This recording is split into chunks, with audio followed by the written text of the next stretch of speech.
Welcome students. आपका मेरे channel science classes by doctor Kumkum Saxena में बहुत स्वागत है। और आज मैं आपको बताने जा रही हूँ कि नॉन कन्वेंशनल सोर्सेज ऑफ ऊर्जा में से जो इम्पोर्टेंट चीज़ है वो है समुद्रों की ऊर्जा। आप सोचेंगे समुद्रों से कैसे ऊर्जा प्राप्त होती है ना। वैकल्पिक और परंपरागत नॉन कन्वेंशनल सोर्सेज जो है वो गैर परंपरागत के अंतर्गत आपने सोलर एनर्जी पढ़ी, आपने विंड एनर्जी पढ़ी, और आज आपको बताया जा रहा है कि समुद्र से ऊर्जा, समुद्र से कैसे ऊर्जा प्राप्त होगी। आप सोचते होंगे कि समुद्र में कहाँ से ऊर्जा आ गई। समुद्र हमारा बहुत बड़ा जो है वो स्रोत है ऊर्जा का। कई तरीके से ऊर्जा समुद्र के पानी से बनती है। जैसे आप ज्वारीय ऊर्जा नंबर 1 पर है। ज्वारीय ऊर्जा जब पृथ्वी जो है घूर्णन गति करती है अपनी धुरी पर, और चंद्रमा के आकर्षण जो होता है, चंद्रमा के आकर्षण से गुरुत्वीय खिंचाव के कारण सागरों में जल का स्तर जो है लहरें कैसे आती है समुद्र में। आपने कभी गए होंगे समुद्र के पास तो देखा होगा कैसे लहरें ऊंची ऊंची और नीची नीची जाती हैं। जब समुद्र में लहरें ऊंचाई तक जाती हैं तो वो कैसे जाती हैं, वो चंद्रमा के गुरुत्वाकर्षण के कारण ही पानी का जल जो है ऊंचा बनता है। और उसको हम क्या कहते हैं, उसको हम तरंगे कहते हैं। तो जो उठता गिरता है पानी का, इस बहुत ऊंचा उठ गया फिर नीचे आ गया, फिर वो बहुत देखा होगा आपने, कभी कोई गया होगा वहाँ पे कि खूब ऊंची उस पर जो है आपका उतार चढ़ाव होता रहता है पानी में समुद्र के।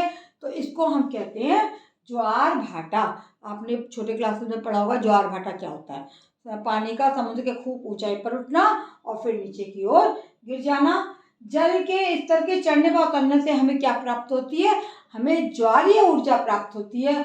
और इस ऊर्जा को सागर के किसी एक क्षेत्र पर, समुद्र के किसी एक क्षेत्र पर बांध बनाकर प्राप्त किया जा सकता है। बांध हमारे लिए बहुत इंपॉर्टेंट होते हैं और हमेशा ही नदी के तट पर, समुद्र के तट पर हम बांध बनाएंगे और बांध के द्वारा जो टरबाइन वहाँ पे इकट्ठा लगा दिया जाता है। टरबाइन पर पानी चलता है और उससे जो ऊर्जा उत्पन्न होती है उस ज्वारीय ऊर्जा को विद्युत ऊर्जा में बदला जा सकता है। टरबाइन से प्राप्त जो ज्वारीय ऊर्जा है उसको फिर विद्युत ऊर्जा, बिजली उससे उत्पन्न की जा सकती है। ये सिंपल तरीके से आप समझ लीजिए ज्वार भाटा ये ऊर्जा जो समुद्र के तल से पानी के खूब ऊंचाई तक बढ़ने और उतरने के कारण पैदा होती है। दूसरा है तरंग ऊर्जा। इसी प्रकार समुद्र तट पर आपने देखा होगा बहुत सी विशाल तरंगे ऐसे करके ऐसे करके गति करती चली जाती हैं। इनको भी ट्रैक किया जा सकता है और ये कार्य वहाँ पर ही किया जा सकता है जहाँ पर तरंगे अत्यधिक प्रबल हों। ऐसे समुद्र जहाँ पर चंद्रमा के आकर्षण से पानी जो है बहुत ऊपर और नीचे उठ रहा है, तरंगे चलती चली आ रही हैं। आपने देखा होगा कभी समुद्र के किनारे पे सूखे में आप सामान रखते हैं और तरंगे आती हैं, उन तरंगों से पानी को वो बहा के, चप्पल हो चाहे कोई सामान इंसान का रखा हुआ हो, सबको बहा के ले जाती हैं। इस तरंग ऊर्जा को भी टरबाइन पर घुमाएंगे तो विद्युत ऊर्जा को हम उत्पन्न कर पाएंगे। इसको हम कहते हैं तरंगीय ऊर्जा। तरंगों के कारण ऊर्जा, ज्वार भाटे के कारण ऊर्जा।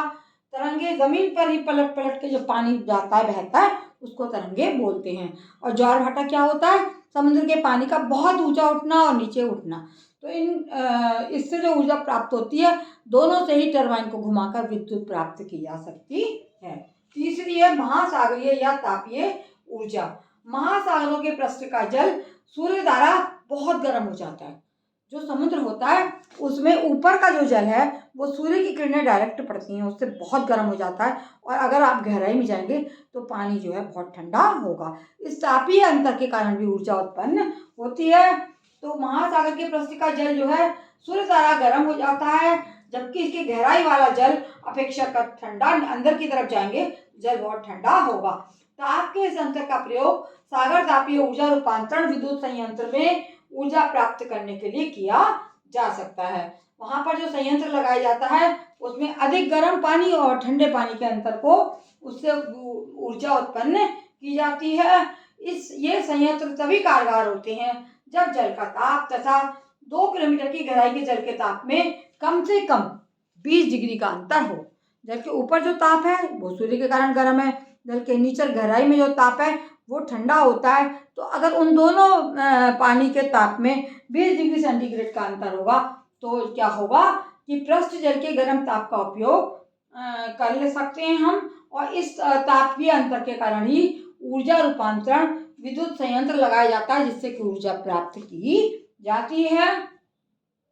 अमोनिया जैसे वाष्पशील द्रवों को उबालने में जो ऊपर का जल का गर्म जल है उसको अमोनिया जैसे वाष्पशील पदार्थों को उबालने में इसका प्रयोग किया जाता है। और महासागर की गहराई में उपस्थित ठंडे जल को पंपों से खींचकर, जो ठंडा जल होता है उसे कैसे उठाते हैं हम लोग, पंपों से उठाएंगे, पंपों से खींच के उसकी वाष्प को ठंडा करके फिर से द्रव में संघनित, है ना, वाष्प जल उठाया उससे भाप बनी, उस भाप को फिर से हमने इकट्ठा करके संघनित कर दी, एकत्रित कर दी, तो फिर से उसको द्रव में बदल सकते हैं।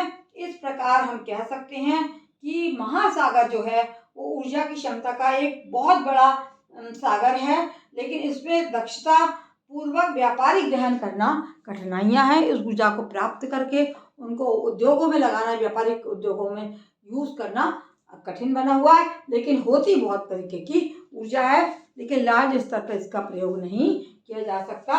और लेकिन अगर टरबाइन लगा दिया है कहीं पर, टरबाइन को लगा के घुमा के इस ऊर्जा को प्राप्त किया जा रहा है। ज्वारीय ऊर्जा से विद्युत ऊर्जा बनाई जा रही है, तरंग ऊर्जा से भी विद्युत ऊर्जा बनाई जा रही है, और महासागर के पानी के ताप के अंतर के कारण भी, जो टेम्परेचर का अंतर है, बहुत गर्म और बहुत ठंडे पानी के अंतर से भी ऊर्जा प्राप्त की जा रही है। इस ऊर्जा से विद्युत ऊर्जा प्राप्त हो रही है, जो जिसको हम कई अपने कारखानों में तथा अन्य जो हमारे व्यापारिक वो हैं केंद्र, वहाँ पर हम इसका उपयोग करते हैं।